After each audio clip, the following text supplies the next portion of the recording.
I'm Richard H. Jones, baseball coach at Southern Illinois University in Carbondale, Illinois. Today we're going to discuss the mechanics of hitting. We're going to give demonstrations, lecture, and also some drills that we use that we feel will help a person develop the correct mechanics of having a good swing so that he can pull the ball and hit to the opposite field. Bat selection. All hitters must select a bat which they feel comfortable with and which they can handle. In selecting a bat, some hitters want a skinny handle bat, some want a thicker handle bat. Some want a long bat with the big barrel or a long bat with a narrow barrel, or they want a shorter bat with the big barrel or the skinny barrel. The hitter must decide what he feels that he can comfortably handle. If he has difficulty in handling the bat and the ball seems to be beating him at the plate, he might consider going to a shorter bat, to a lighter bat, or using the choked up grip. Whatever size of bat he uses, he must make sure that he has good plate coverage. The feet in hitting very important because you must maintain good balance at the plate. Whether you use a wide stance or a stance close together is up to the individual player. The one thing we do teach with the back foot is the back foot should be parallel to the back line of home plate or slightly turned in. We do this because of the knee and hip action which a player will have at the plate when swinging the bat. In the feet, the front foot should be no more than about a 45-degree angle out. And when he strides, the foot should stay at that angle and not open up. So you want to keep the front foot closed, as that will help keep the hips and the shoulders and the rest of the body closed. When a hitter goes to his stance, if he will stand and spread his feet apart and keep his weight slightly back on his back foot, put his front foot where it goes, it feels comfortable, make a line where the front foot's at.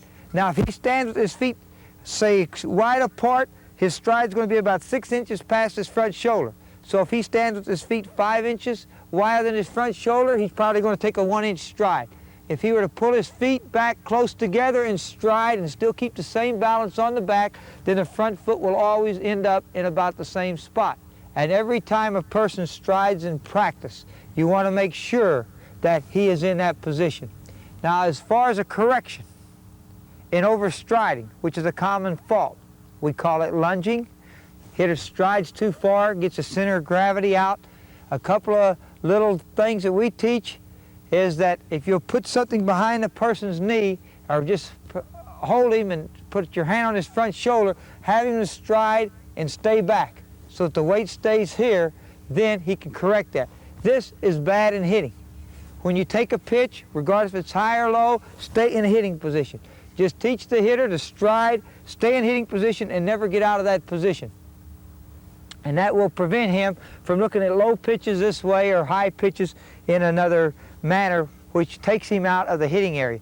A hitter wants to get in one good hitting position and stay there. Gripping the bat and the hand position on the bat. The bottom hand of the bat should grip the bat with the bat running across the upper part of the palm, not back into the thumb area, but out just a little away from the thumb area where you can get a good grip on it in that fashion. The top hand, the bat will be lined up out in the fingertips, out into the part of the lower part of the fingers, out towards the tips, so that the tips of the fingers wrap around the bat. If the hands are in that position, once they're set and you look at them, the knuckles will be basically lined up. I think the knuckles should be lined up or slightly turned inward.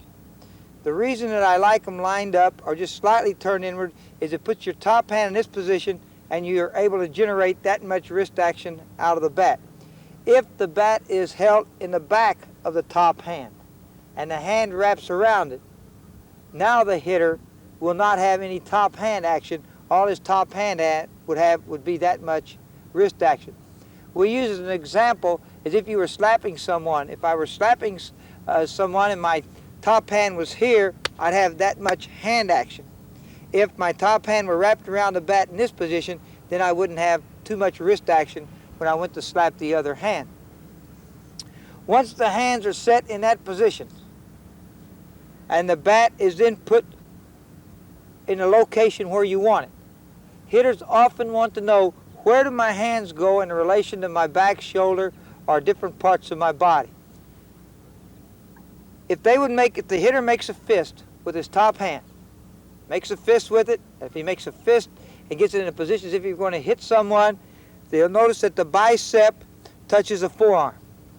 That is the position where the top hand goes, and then you put the bat and bring the bat into that position, and then you might make a slight adjustment. If he feels a little more comfortable down, he might drop him a little up, a little back, a little more in, but at least that gives him a great starting position. Because to me, that is where the power is generated from. You have to get into this position right here before you can swing the bat. The hitter who has a tendency to wrap the bat around his head, what we call wrapping the bat or getting it too far back, if that hitter would think of keeping the palm of his top hand or the knuckles of his backhand facing the pitcher at all times while he strides, then he will not wrap the bat. Once you find hitters that wrap the bat, you will always notice that the knob of the bat is starting to point back towards the catcher. If you can keep the knob of the bat pointing downward or straight across, even if you have a flat bat, at least it would be pointing straight and not back at the catcher. If your hands were down, you used a vertical bat, you would not have the knob pointing at the catcher, but it would be pointing more down at the ground. If he does that, that will help eliminate wrapping the bat around the head. The front elbow and the back elbow should be kind of close to the body. Some have them up. That's okay if the hitter gets it up. He's got to bring it back. But the front elbow must be down, must be close to the body. We have our hitters to think of driving the knob of the bat down into the ground. That keeps the front arm in. That gives the bat a position to get the bat into the hitting area with the barrel of the bat higher than the hands, which is what you're trying to do. Come in that direction to hit. Then all you have to do to make an adjustment is to drop the barrel down. But the front arm does not raise up or down. If the front arm is kept close to the front side of the body, then you'll have a sharp, quick swing because the movement of the bat in the hitting area will come into that quick movement right there. If the front elbow comes up, as some hitters do, if the elbow comes up, that means the bat will get at that level, which will cause him to swing up and lengthen his swing and will be a much slower swing. If the bat were in this position because this elbow's up, if the hitter would merely bring this elbow down into this position, now the bat is in a good position and in the hitting area. So you try to illustrate to your hitters and demonstrate to them, as this front elbow comes up, then this bat is going to go back farther into the strike zone. It's going to make a long, slow swing. You're defying gravity because the barrel's wanting to fall to the ground and you're trying to muscle to keep it up. Where if you keep the front arm down, pull the front arm down, bring the top hand and throw it, then you're utilizing gravity into your swing at contact. Once you make contact, the hitter's front shoulder will stay in until the back shoulder touches. When the back shoulder touches, then you open up. Then the hitter can look to see where the ball goes. Oftentimes, hitters want to fly open their front side. And if that flies open, then the barrel of the bat's going to drop and they're going to end up swinging up. We have our hitters try to keep the front shoulder closed. The back shoulder will open it up. So if I try to keep this shoulder closed, my right shoulder closed, the front one, and I start swinging, as my back one shoulder starts coming through, it's going to force the front shoulder out of the way. And in the follow through, the bat will continue on around until it touches the back shoulder. Hitters oftentimes have trouble with the inside pitch. Young hitters, if the pitch is inside, they shorten their swing, which is good. But as they get in here to make contact, then they want to cut their follow through off and pull the bat back in this manner. Regardless if the pitch is inside, outside, or down the middle. Once you make contact, the same follow-through should be used so that they force the bat on through, extend their arms, and get a complete velocity and extension in their swing. We talk about extension in swings. Extension occurs right at contact. Just as a bat gets right there's when you extend. If I extend and then move out here before I hit the ball, I lost my bat speed once it got to that position. If the ball were to hit my bat in this position, now I haven't generated enough bat speed. So going back and reviewing the hands again, make sure that the bat is held out towards, away from the palm of the bottom hand, in the fingertips of the top hand. Knuckles will be basically lined up or slightly, the top hand can be slightly turned in towards the pitcher. Do not wrap the bat. That can be prevented by having the top hand facing the pitcher and the bottom knuckles facing. Drive the knob of the bat downward. Keep the barrel higher than the hands. Make contact just as you extend, and keep your follow through long, and keep your head down until your back shoulder touches your chin. Safety factors in hitting. 1, whenever you get into the hitting cage or on the field to hit, you should always make sure you have a good protective helmet with no cracks or splits in it, because the only thing this helmet's going to do is save your life someday if you get hit in the head. Another thing in teaching hitting, since hitters have some fear, is to teach hitters to learn to duck to get out of the way. And the procedure that's used as you stride, if you see the pitch at your head, is drop your chin to get it down in behind your shoulder, get your shoulder up so it helps protect your ear even though you have the ear flap, get your elbow in to your ribs, get your hand back behind your body, and then fall back in that direction to get out of the way of the ball. Oftentimes you see hitters want to take their hand off the bat and try to catch the ball. Never take your hand off the bat. If the ball gets away, then this is going to be your move as you duck. We'll demonstrate a few here of pitches that are up and in. You're going to stride in here, see the pitch, and your person's going to get out of the way in this fashion so that you get the bat, your hands, your head, and that out of the way of the ball. You take the pitch in that fashion. Going to demonstrate the 3 most common drills that we use in teaching hitting. You take the ball, put it in your top hand. Take the little finger of the top hand and interlock it with the index finger of the bottom hand. You do not use this grip when you hit, but you use it for this one drill. That basically lines your knuckles up. Get your hands in the right position so that when you turn to hit, the knuckles of the bottom hand are facing the pitcher, the palm of the top hand's facing the pitcher. If the hitter lays the bat back this way, or the ball, we'd say his bat, if his bat were lying back this way, he would see that the ball was facing up. He knows he laid his bat back. If he were to wrap the bat around his head, he would look up and see that the ball was facing down. If he strides and looks and the ball's facing the pitcher, now he knows he has it in the right place. He's now in his hitting position. He's going to throw the ball, say, through the middle. He would release the ball approximately right here. If he were going to pull the ball would be released here. And if he was going to go to the opposite field, the ball would be released back here. As we throw these few balls, you'll be able to watch and tell where the ball goes based on the release of the ball.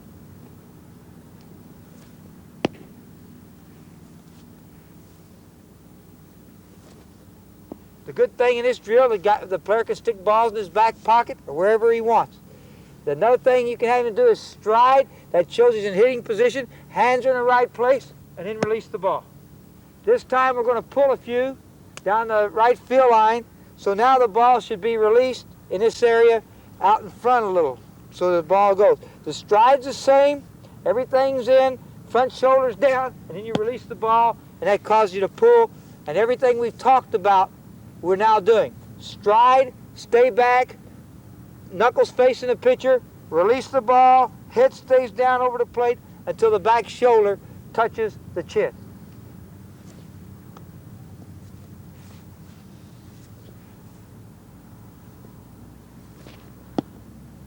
And the pivot and everything, so that when you finish, the hitter can finish if he thinks this is the correct position. He finishes in what he thinks is the correct position, he can look in the mirror, he can look at himself, and since he's controlling what he's doing, it makes it easier. It's more difficult when you're hitting against live pitching and trying to produce and see how far the ball goes than it is to just throw when now all you're working on is your techniques. If you're wanting to go to the opposite field, say the left field, again the stride's in the same place. We always stride in the same place. I stride in the same place. Now my release point's going to be back a little farther in here so that the ball goes into left field. That teaches a hitter where his bat would be when he's hitting the ball to the opposite field, through the middle, or to his pulling side. Tee drills. We spend a good portion of our time working off the tee, be it inside or outside. Again, I think any time that you can take your time, go through it slow, watch what you're doing, get the feel of it, you're better off learning that way in a learning process than you are maybe hitting off live pitching. This first drill we're going to show you off the tee is this back tee is a little higher than the front tee. And this is to teach the hitter that when he swings, to keep his front hand moving like we said a while ago, drive the bat down, come in to make contact, hit the ball and follow through. If he swings correctly, he will not hit the back tee. If he stays on top and drives the bat down and then flattens the bat out through the hitting area.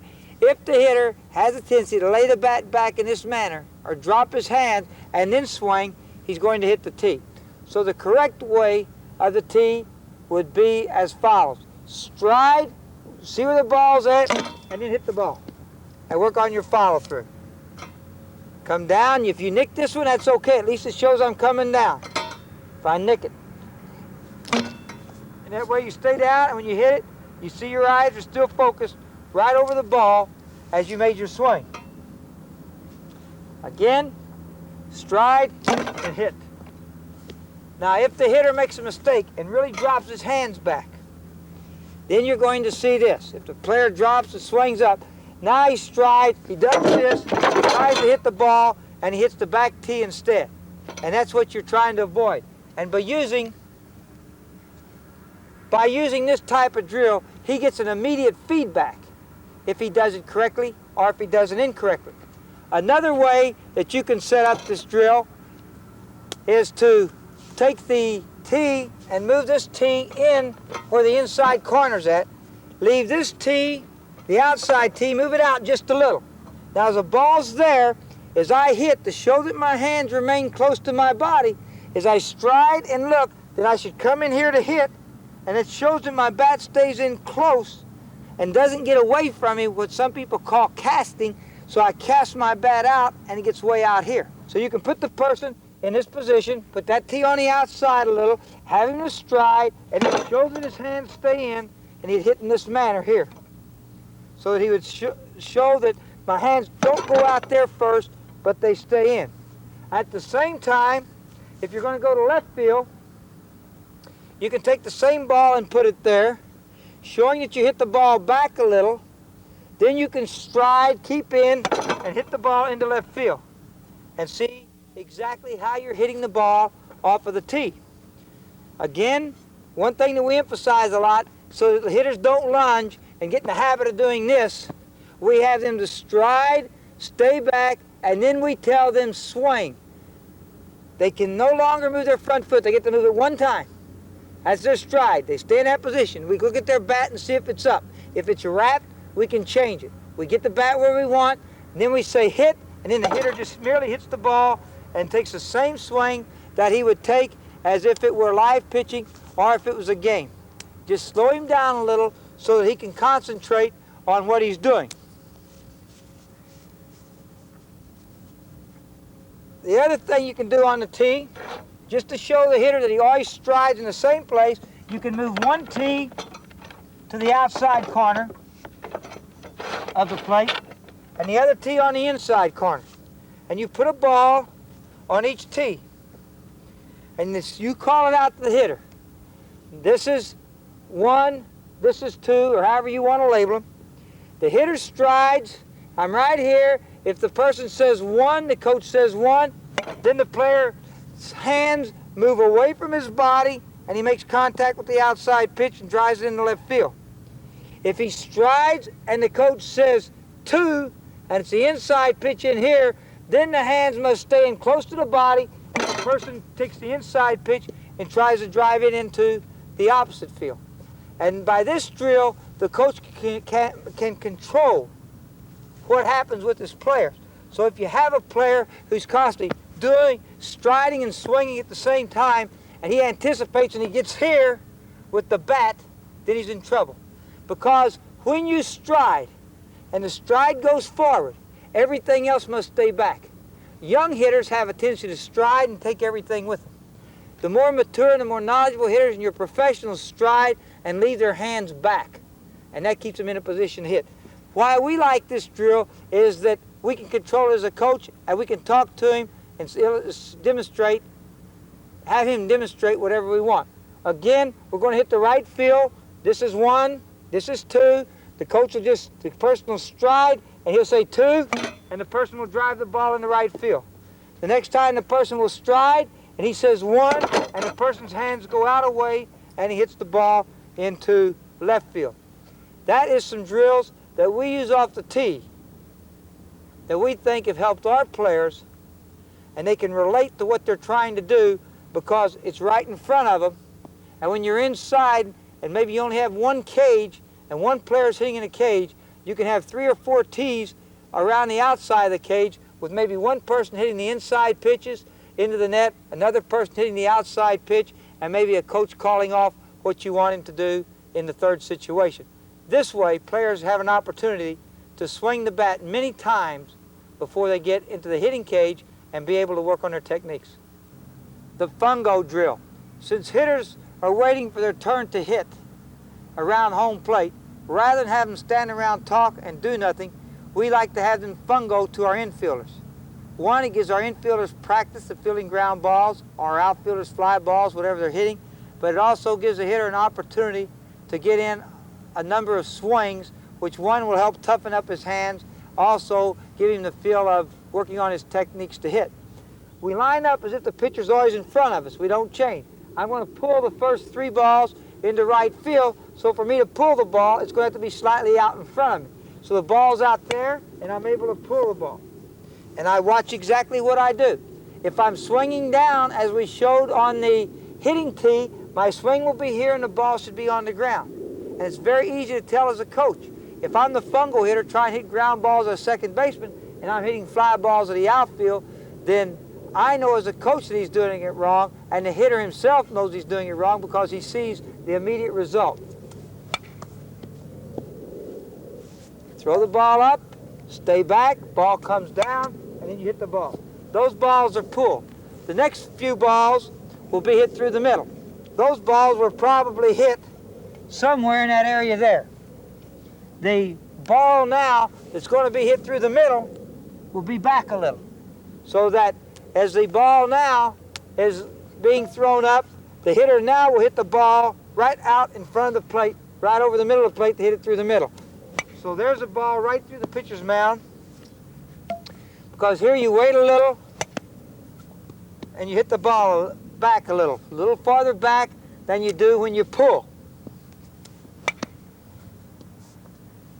Now when you go to the opposite field and you're going to hit the ball into left field, now we're going to hit the ball back here a little farther, which goes back to what we said earlier when we were discussing hitting in our first discussions of plate coverage, is where you hit the ball in relation to where it's pitched. Now if the ball's outside, for me to hit the ball into left field, I want the ball somewhere between here and the outside ball. We're still going to stride in the same place, and the ball's going to be back a little.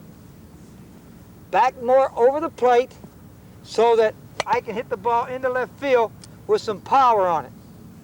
Now if you want to teach a hitter to hit inside out, that means take the inside pitch and take the inside pitch the other way. Now the hitter can throw the ball up on the inside part, bring his bat down so that the barrel gets in line with the ball, make contact back late on the plate. Now in this position, if I want to hit that ball to left field, I can take the inside pitch, hit it back behind the plate here, and still get the barrel on the ball and hit it into the opposite field. So it's up and in that position. Hitting inside out merely means that our hands lead the way through the strike zone. The barrel's going to trail and get in line with the ball as soon as possible. So if the ball hits my bat here, I hit that inside pitch there to left field. If my bat stays where it's at, now I hit that inside pitch through the middle, and if I can get out here, if I have enough time to get out there in front of the plate a little, now I can take this same pitch and hit this inside pitch and pull it. So I can take a pitch that's inside and hit it out in front of the plate and pull it, take the ball that's back, hit that same pitch with the same swing to the opposite field, and the balls in between those will be hit from the opposite field around to the pulling field.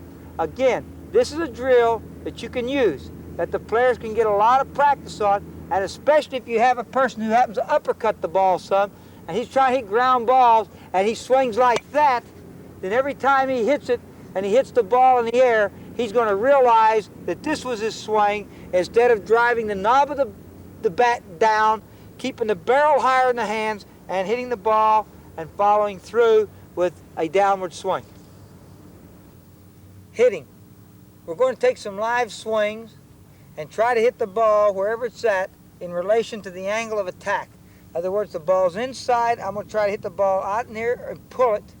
If it's outside, I'm going to try to hit it out over the outer part of the plate, and you can use this as a guide for your players as they take some swings.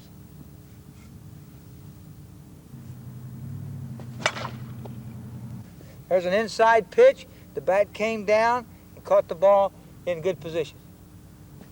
Flowing inside, same way. Stay tall when you hit. When you hit, stay up. Don't squat down and bottom out. There's a ball out of the way. A little or down the middle, decide to take it to the opposite field. The swing should come down and make contact right here. Ball through the middle.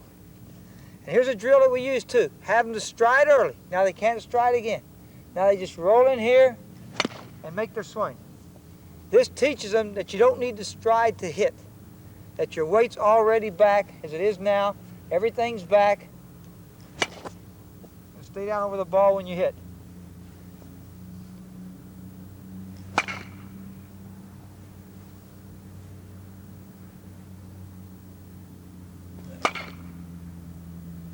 Okay, and that's what we're trying to do, is take the outside pitch, hit it here, the inside pitch, hit it here. If we want to take a pitch, if we can get an inside pitch now, and we want to hit this inside pitch to the opposite field, then you're going to see the bat make contact here. It would be the same swing that one would take to hit the inside pitch here. So if I was getting an inside pitch, my hands would be here. If that ball was fast and got back here on me, I could hit it right between my fingers. My bat would move in this position here, between my fingers, and if I was quick enough to get out front, I could pull that pitch.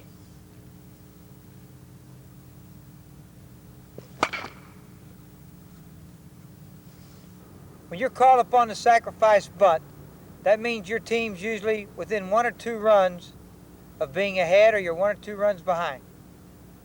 Seldom will you be asked to sacrifice if you're 10 runs ahead or 10 runs behind. That's why I indicated earlier, if you want to be on a winning team, you've got to know how to sacrifice and get the bunt down so that you can advance the runner. The important thing is you've got to understand what sacrifice means. Sacrifice means I'm giving myself up to make an out to advance other runners into scoring position so that one of my teammates can drive them in and win us a ball game or get us back into the game.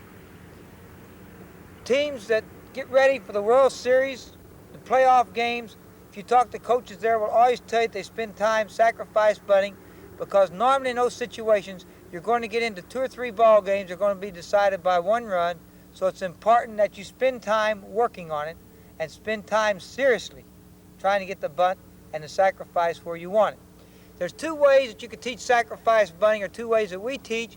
One is what we call the square around method, and the other is the heel and toe method. The techniques involved in squaring around bunting is one must remember that he can't step on home plate. If you step on home plate and make contact with the ball, you're out. To keep from stepping on home plate, we have our hitters to stride and open up their front foot with their toe pointing straight ahead.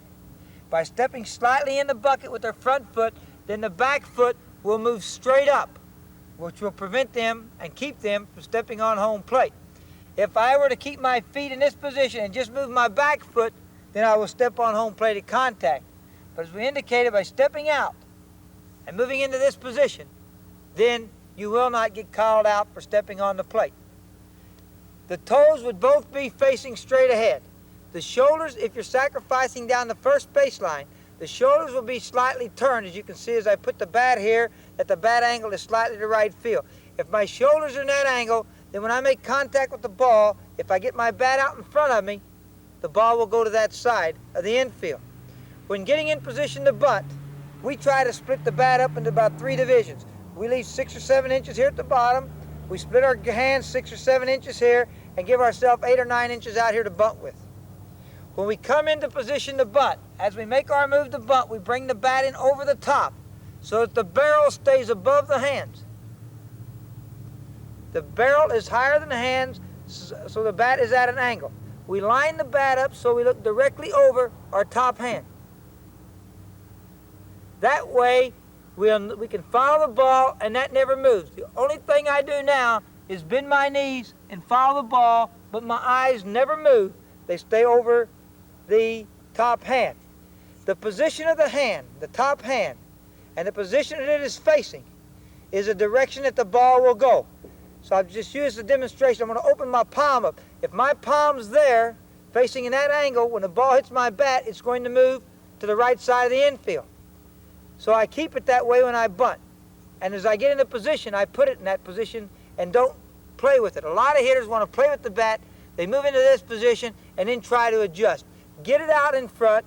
Get the ball out in front of you so that your elbows and hands are almost extended, but way out in front, just as if you were catching a ball. A drill that we often use is to put a glove on a player's hand, have the person to throw the ball and say, catch it. In the glove, put the bat through the pocket so as he catches the ball, it hits the bat and moves out into fair territory, and this makes them concentrate on getting their bat in the right position. When you square around to bunt, your weight will be on your inside foot.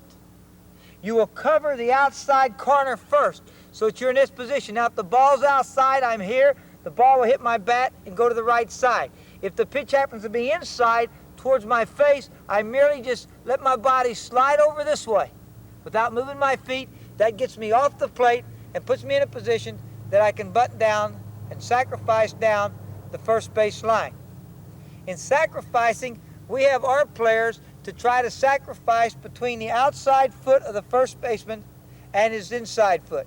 That gives us about 5 or 6 feet from the line, and we're bunting the ball in this direction. It gives us a guide to go by in practice when we are sacrifice bunting. In the heel-toe method, which is used, and a lot of people use this because since we hit from this position and see from this position, they just turn in this position. They pivot on the heel of the front foot, the toe of the back foot, and the weight in the heel-toe pivot is on the front foot.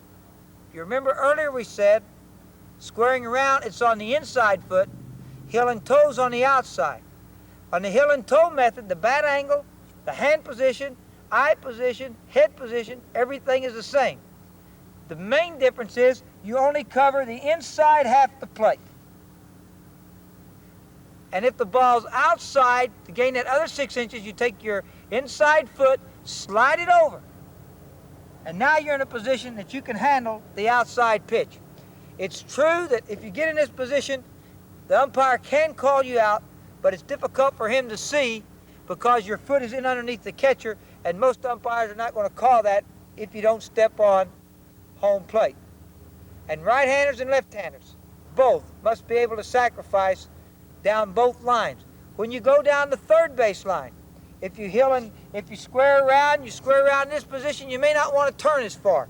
You may keep this foot back just a little, again, so that the shoulders now are facing out towards left center field fence. The bat is in this angle, the eye position and everything is the same. I'm covering the outside corner to start with. If the pitch is inside, I sway in, but I never move the bat. Hitters often have trouble with their arms. You see the bat's aim in this position, like my palm is. As the ball's coming, I start giving. I bring my hands back, they come into my body, and now I make contact, And as you can see now, my palm is facing the pitcher. So instead of bunting down the third base line, or say the first base line, I'm now bunting right back at the pitcher because I'm giving with it. Instead of giving with the ball, if you want to bunt easily, a soft bunt, unlock your elbows so that both elbows are relaxed, the ball hits the bat, and the bat recoils back and forces the elbows back. If you want to bunt hard, don't push at the ball. Just lock your elbows so that when the ball hits the bat, the ball will jump off your bat. And the reason that you don't give, two, one is you change your angle, and as you come back, the bat comes down and gets lower and causes you to pop up.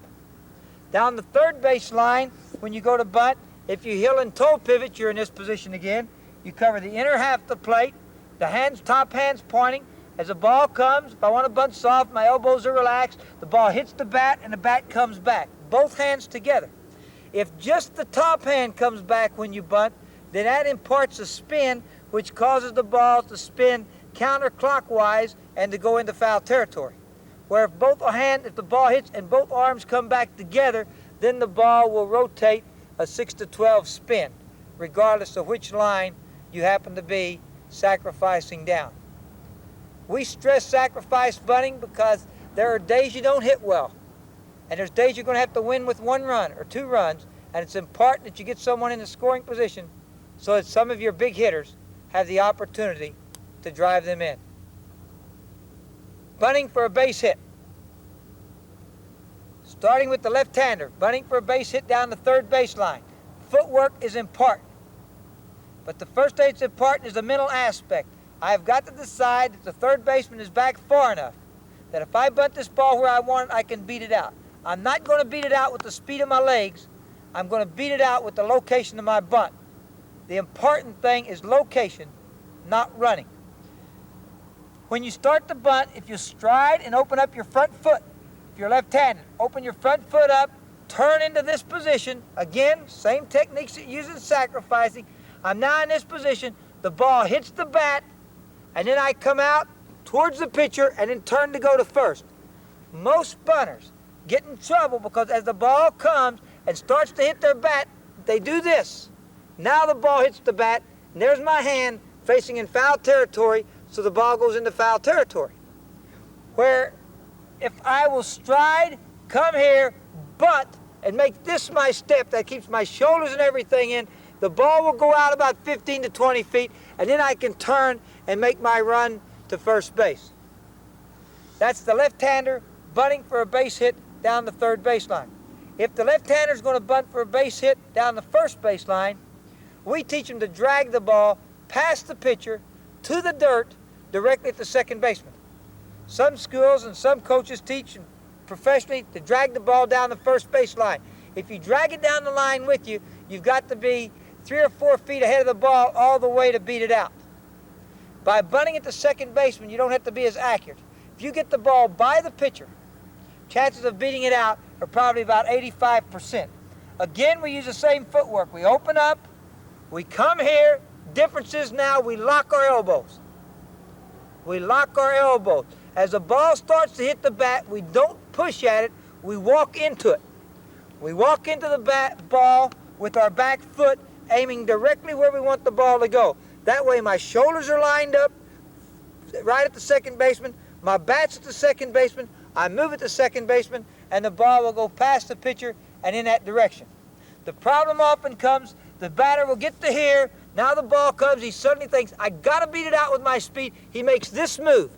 And as he crosses his leg over, he now makes contact, bunts the ball right at the first baseman. The first baseman steps on the bag, and he loses himself a base hit. Bunting for a base hit right-handed.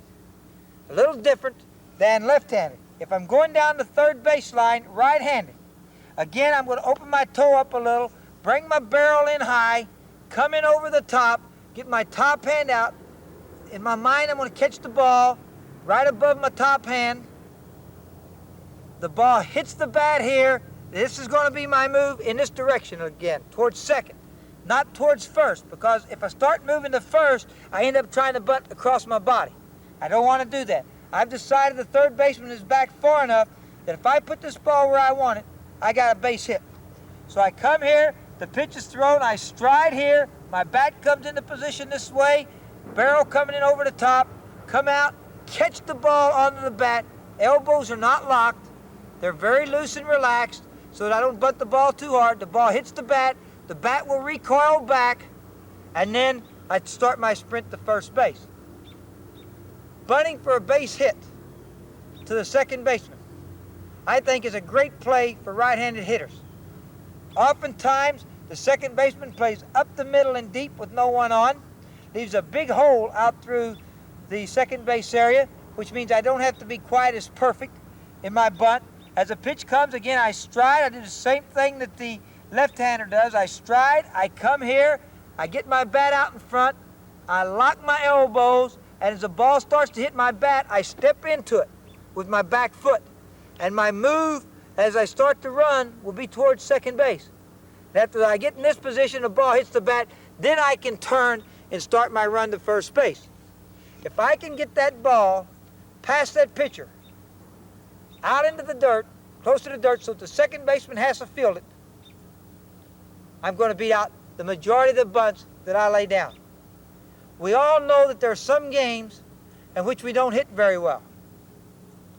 And we have to try to get an inning started. Sometimes it starts because an individual gets a walk, and suddenly a walk gets the whole offense ignited.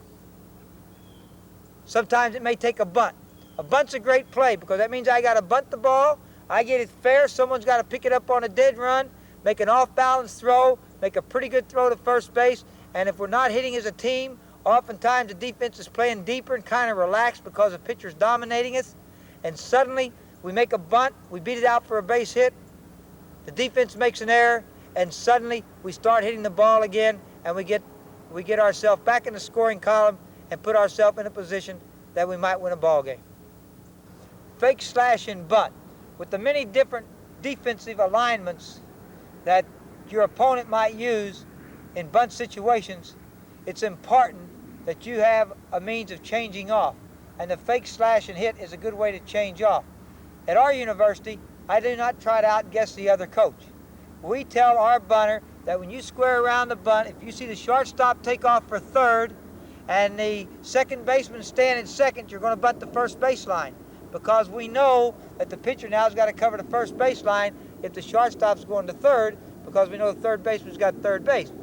If he squares around the bunt and he's looking at the pitcher and he sees the second baseman take off for first and the shortstop take off for third, we know now that they're going to charge the corners, plus the pitcher's going to take the middle. So if the bunt sign's on, our hitter will just merely turn around and slash at the ball if it's a strike. If it's a ball, we take it. But we think it's a good play. Rather than try to outguess them, we can tell what they're doing by what their middlemen do, and then we adjust from there. When you do fake, slash, and hit, you're going to turn the bunt. I'm bunting. In my mind, I'm bunting. Here comes the ball. I merely turn my hips in, keep my hands about where they're at, stay up here on the bat, and just take it and stroke at the ball. Try to hit the ball anywhere in the infield except back at the pitcher. If you can keep it out of the middle, you're in good shape. If you have some hitters who are good fake, slash, and bunters, and you look up and you see the shortstop take off for third base, and you know the second baseman's staying out and covering second, then if the hitter is good enough that he can draw back and hit through the hole, and you learn this through practice, when our players prove that they can do that, then we give them that option in a ball game. Another great thing with the fake, slash, and bunt that I think is, let's say the pitcher has a hitter overmatched, and the hitter's tried to bunt twice and he's fouled 2 pitches off. You really want him to bunt, you want to advance the runners.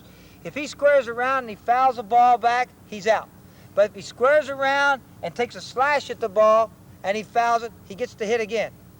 We've had success with that by using it in that situation when we wanted to get the bunt down. The defense doesn't know if he's going to bunt. They don't know if he's going to slash, so they have to still charge because he could be bunting. But we normally have them just to draw back, keep their head down over the plate, stay down, and just take the barrel, try to slash the ball, and to put the ball in play. Suicide bunt. In a suicide bunt, all you want to do as a batter is to get the ball on the ground in fair territory and not give yourself up too soon. When the pitcher reaches the point where his arm starts down, when his arm starts down or his front foot hits the ground, Then the hitter can turn and get in bunting position. A while ago we mentioned when you're sacrificing, you bunt at the outside foot of the first baseman to his inside foot, down the third base line to sacrifice from his inside foot towards second to his outside foot. In the suicide bunt, we bunt the other way. We bunt from his inside foot, the foot nearest the second baseman and shortstop, out towards the second baseman and shortstop. And all we're asking him to do is get the barrel on the ball, get it on the ground, and we feel that we're going to score on the suicide. And the runner on third should not start making a break to the plate until the pitcher's stride foot makes contact with the ground. The hitting and bunting techniques that I have discussed in this video are the same techniques that I use in clinics, to the players in our summer Saluki baseball camp, to our university players, and to the players that I have coached for the USBF in international competition.